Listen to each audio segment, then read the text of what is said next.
Paz y bien, hermanos. Homilía para el 6º domingo del tiempo de Pascua, según el Evangelio de San Juan, en el ciclo C.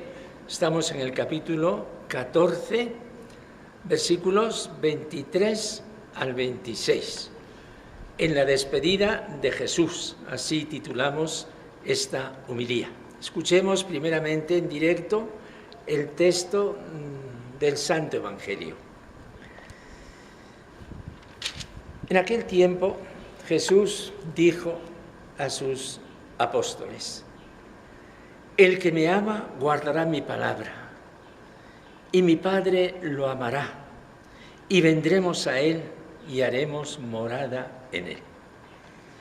El que no me ama no guarda mis palabras, y la palabra que estáis oyendo no es mía, sino del Padre que me envió. Os he hablado de esto ahora que estoy a vuestro lado, pero el Paráclito, el Espíritu Santo que enviará el Padre en mi nombre, será quien os lo enseñe todo y os vaya recordando todo lo que os he dicho. La paz os dejo, mi paz os doy. No os la doy yo como la da el mundo. Que no se turbe vuestro corazón ni se acobarde. Me habéis oído decir: me voy y vuelvo a vuestro lado.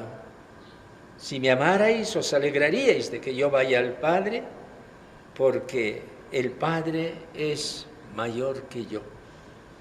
Os lo he dicho ahora, antes de que suceda, para que cuando suceda creáis. Palabra del Señor.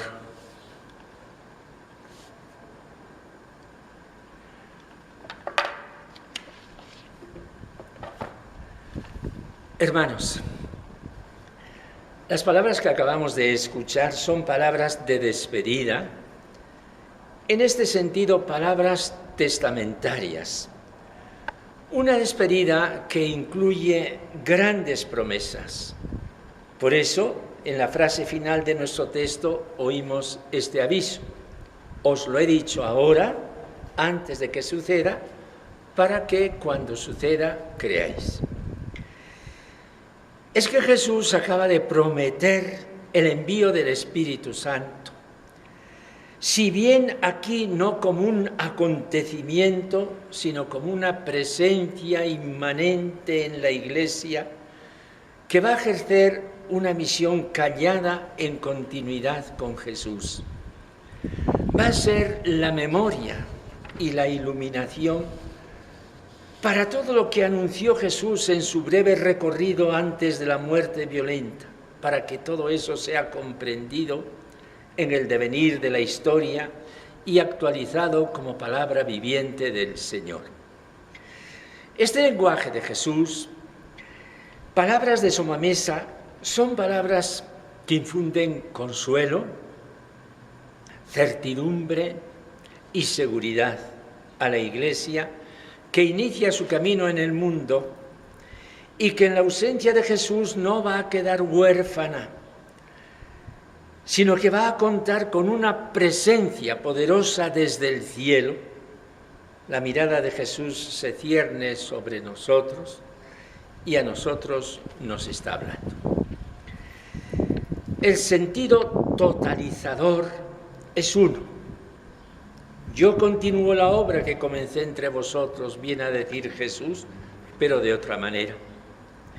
Por de pronto, Jesús promete una presencia divina, eficaz, personal, que se va a dar en lo íntimo del ser.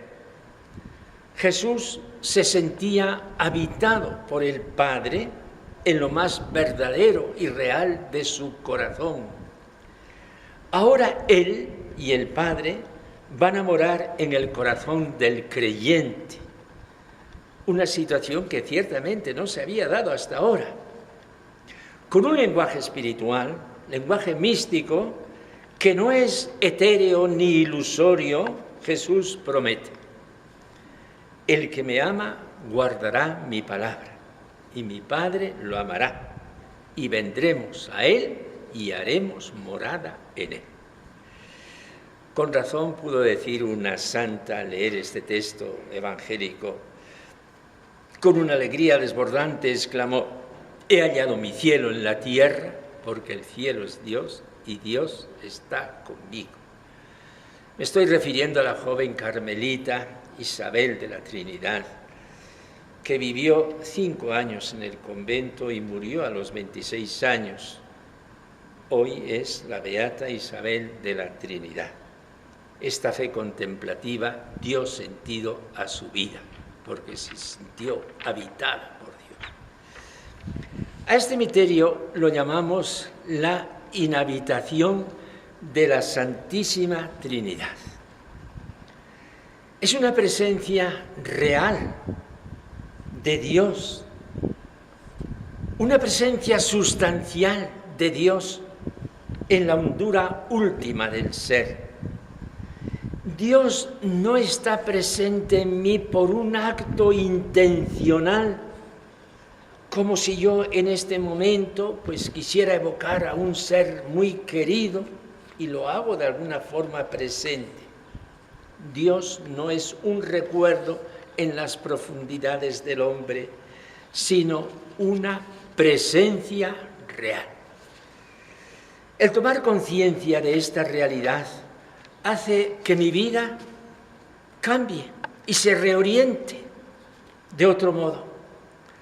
Porque si efectivamente yo acepto por la fe que el mismo Dios creador del mundo,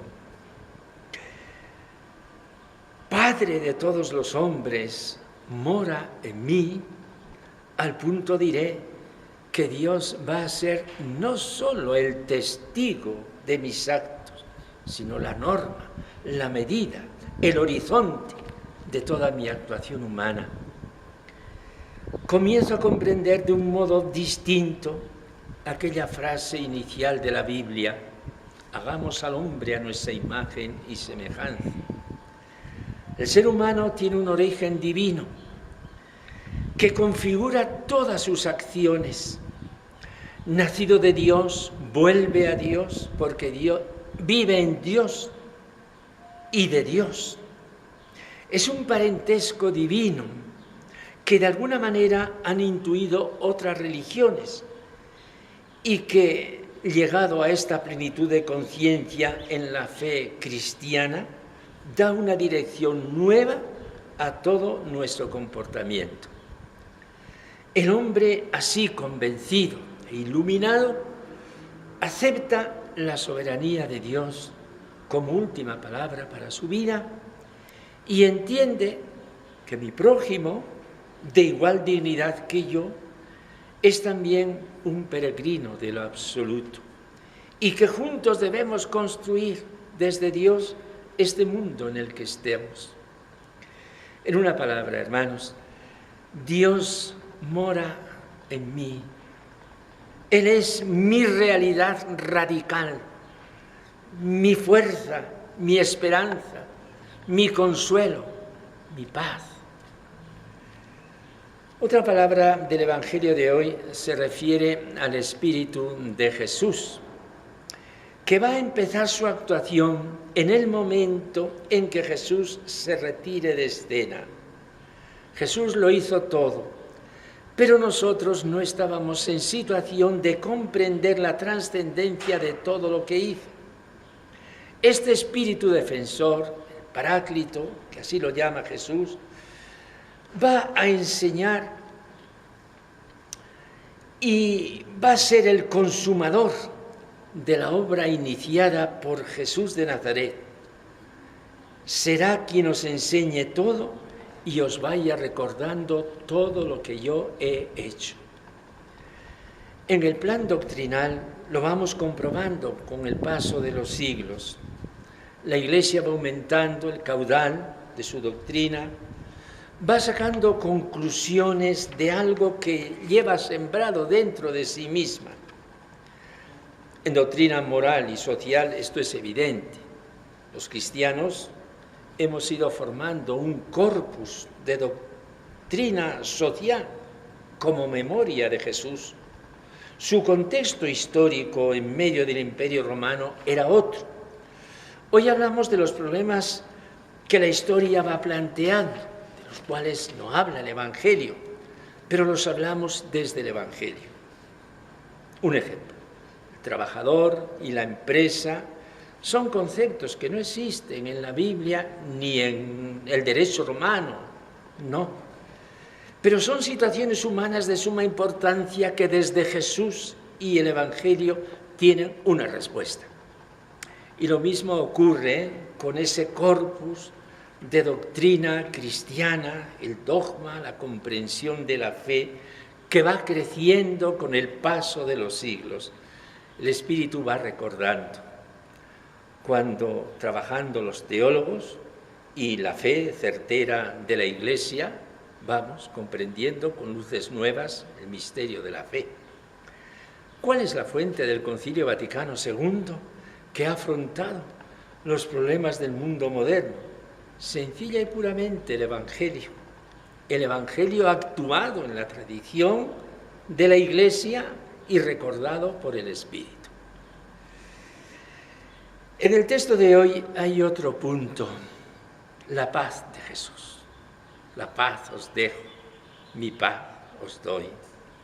No es la paz militar, la ausencia de guerra. No es tampoco la paz social, aunque la incluya. Es la paz integral,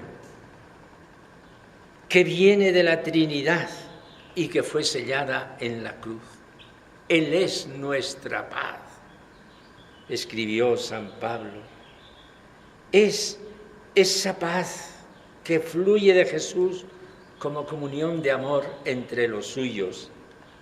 La paz de Jesús que nosotros, sus discípulos, debemos dejar que emane de nuestra vida, viviendo ante todo en paz y unión nosotros mismos. Una paz que al proyectarla hemos de fomentarla para todos los hombres, hemos de trabajarla como artífices de la paz. La paz, desde esta perspectiva, no es un proyecto importante, es todo un sistema de vida que engloba la existencia humana. Hermanos, Cristo resucitado es el viviente de la comunidad cristiana. Él está ahí. Todo debe de girar en torno a su presencia.